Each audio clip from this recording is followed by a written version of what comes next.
Daniela Dahl, a 19-year-old Swede, is just one of thousands of young people who has had her life destroyed by the swine flu vaccine in 2009. The vaccine gave her narcolepsy, a brain disorder associated with uncontrollable sleep attacks, hallucinations, and catalepsy. "I trusted them," she said. "I trusted them. One injection and my whole life changed."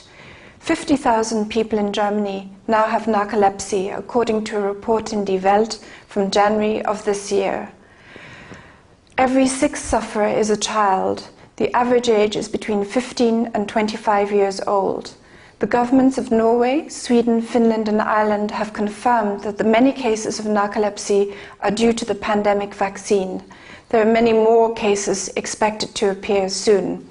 The horrifying thing is that nothing much has changed.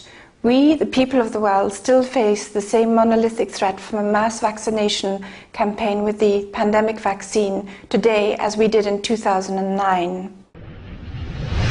The same pandemic vaccine is still being recommended by the World Health Organization. If anything, a review of the pandemic by the World Health Organization in 2011 has resulted in an even greater threat to the global population. It allows for even more pandemic vaccines to be delivered even faster to the people of the world. The biggest change in 2011 is the privatization of the pandemic virus warning system. Here we have a clear conflict of interest. Big Pharma, which stands to make the most profit from declaring a pandemic emergency, now has control over the World Health Organization's pandemic warning system. Pharmaceutical companies like GlaxoSmithKline have become key stakeholders in a network of WHO laboratories scattered around the globe, which is supposed to track the progress of a pandemic virus. The secret influence of big pharma companies on the World Health Organization vaccine policy in 2009 has since been exposed.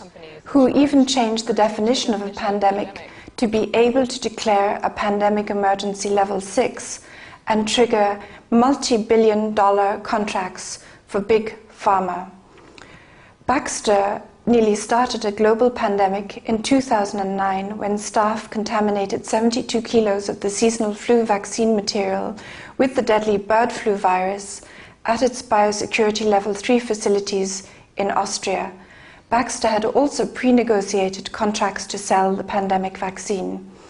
It has since emerged that Baxter is a site which is critical to US security, according to leaked diplomatic cables published by WikiLeaks. The question is, who runs this biosecurity facility? Is it the CIA? Is it a secret bioweapons lab?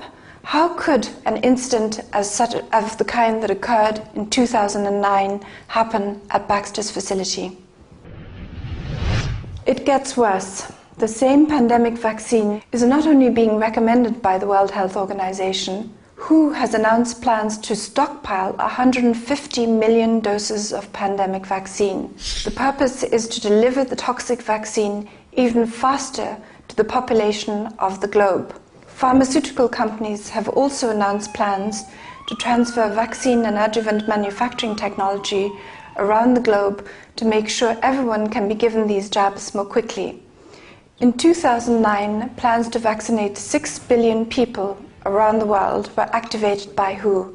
Yes, 6 billion people. Remember all the hype about a virus which could kill 95% of the population? Remember all the reports about crematoriums and mass graves? Imagine if the pandemic vaccine campaign had succeeded. There would now be millions of people around the globe, overwhelmingly young people like Daniela Dahl, suffering from narcolepsy and other autoimmune diseases. In 2009, France came closest to declaring martial law over the pandemic. Hundreds of vaccine facilities were set up around the country. Many of them were specially secure facilities with windows with iron bars, for example. Police actually marched into hospitals and forced doctors and nurses to go to these centers to administer the swine flu pandemic vaccine. In the end, only 6% of the French population took took the swine flu pandemic vaccination because of the information available on the alternative media. The vaccination campaign in France was abruptly stopped when a group of activists filed charges of mass poisoning in a civil court in Paris against the French health minister Roselyne Bachelot at the end of 2009. Her lawyers couldn't find any answer to the evidence. After the first day of the court case in Paris, Roselyne Bachelot appeared on French TV and announced the end of the vaccination campaign, which was originally designed to vaccinate 100% of the French population by the end of January of 2010. This mass vaccination campaign was triggered in spite of the fact that the swine flu virus was so mild. Only 29 people, according to official figures, died of the swine flu in 2009. 3,000 people usually die from a seasonal normal flu every year. In spite of all the hype from governments, big pharma and the mainstream media, only 1% of the people in Italy and Spain took the pandemic vaccine, 3% in Austria, 3% in Israel, about 6% in Germany and France, and 5% in Sweden, or about 500,000 Swedish people. In Poland, no one took the vaccine because the health minister Eva Kopacz, a doctor, decided that it wasn't safe enough. As a doctor, my guiding principle has to be not to damage others, Kopacz told the Polish parliament in 2009. We will not buy the vaccine against the swine flu. The Polish health minister was alone in refusing to trigger the pandemic vaccine contract with Big Pharma, apart from Russia, a country which also doesn't have chemtrails. And the Polish government paid a terrible price. Just days after Eva Kopacz gave evidence about the pandemic vaccine at the Parliamentary Assembly of the Council of Europe, PACE, 96 top Polish government and military officials were killed in a mysterious plane crash in Smolensk, itself now the subject of inquiry, after an enormous amount of evidence showed that this was not an accident, but an assassination attempt. The head of the PACE inquiry, UK MP Paul Flynn, dropped all mention of the scientific evidence that the swine flu vaccine adjuvant was damaging, the very reason that Kopacz, a doctor, had refused it. In his final report, published just a few weeks later, in June 2010, Eva Kopacz has been pretty much silent about the vaccine ever since.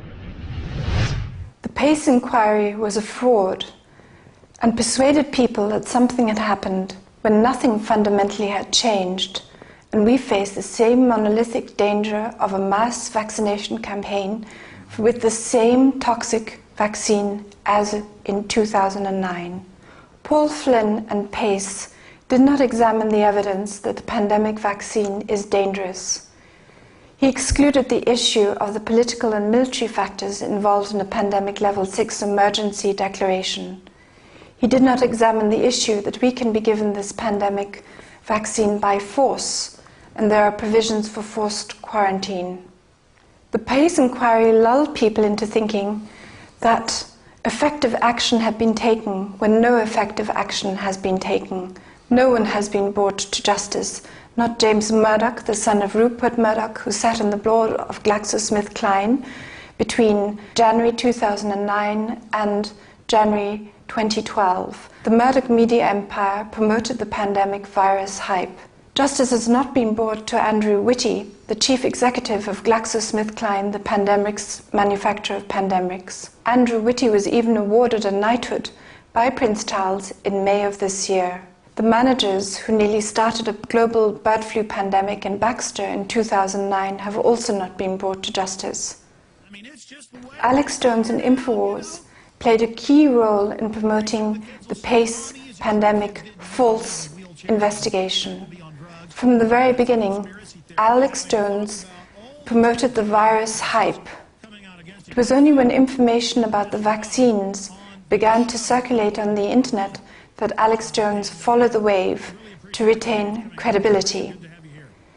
From the beginning, he excluded all the main critics of the pandemic vaccine, like Dr. Rebecca Carley and myself from his show. Alex Jones even lied to his listeners about the reason why I did not appear on his show.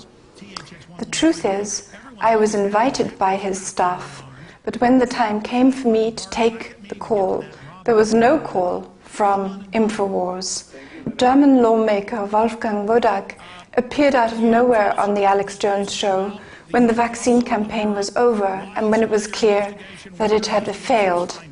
Alex Jones helped promote Wolfgang Wodak and the PACE inquiry as the spearhead of the criticism against the mass pandemic vaccination program.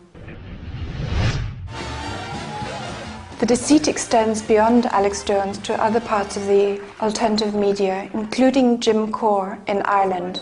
Jim Core has never used his high profile or his many appearances on mainstream Irish TV to spread the word about the damage caused by the pandemic vaccine.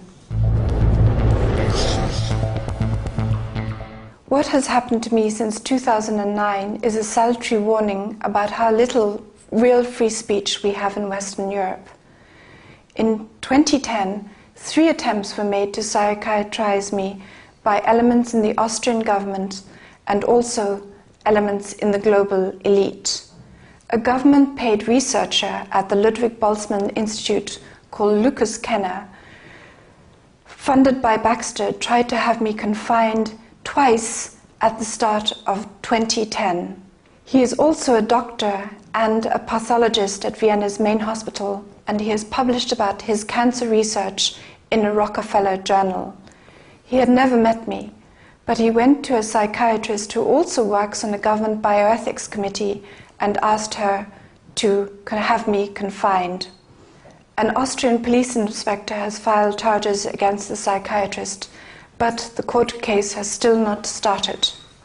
The board of the Ludwig Boltzmann Institute reads like a who's who of the Austrian elite. Bankers, industrialists, media tsars, and politicians of all parties sit on it. There is Christian Konrad, the head of Raiffeisen Bank, Dr. Ferdinand Mayer from Raiffeisen Bank, Franz Löschnack, the former Social Democrat health minister, Christian Rehner, the editor of magazine Profil, and Markus Bayer of the Austrian State Holding Company. Bayer is now going to take over position in Brussels. A third attempt was made to psychiatrize me by putting me under court guardianship, but that attempt also failed because I could prove the judge had lied and the publicity was too great. I am an experienced medical journalist who has written for the Nature, the Medical Journal, the Scientist, and many other publications. I presented facts and documents about the pandemic and the pandemic vaccine. What I said has proved to be accurate. That is why the globalist elite wanted to eliminate me. The stage is now set for another event to trigger a pandemic. This time, an act of bioterrorism could be used. Albert Osterhaus, a key advisor to the World Health Organization, claims to have found an especially deadly variant of the bird flu virus. This was published in Nature just a couple of weeks ago. Osterhaus also had shares in a firm producing the swine flu pandemic vaccine in 2009. The Olympics in London, for example, would be a perfect opportunity to spread some toxins and spark yet another fake pandemic and push for a global mass vaccination campaign. This time, WHO laboratories controlled by Big Pharma would hype the virus even more than they did in 2009. There are more and more signs that the global elite are planning a pandemic scare soon. In May, the government of Burkina Faso in Africa ended a major pandemic emergency exercise based on a scenario where a virus like influenza appears in a remote village. In spite of all the huff and puff, we face the same danger today that we faced in 2009. The same toxic pandemic vaccines can be given to us in the event of a pandemic emergency level 6. Big pharma companies have got greater control over the WHO's pandemic early virus warning system, allowing them greater opportunities for virus pandemic hype.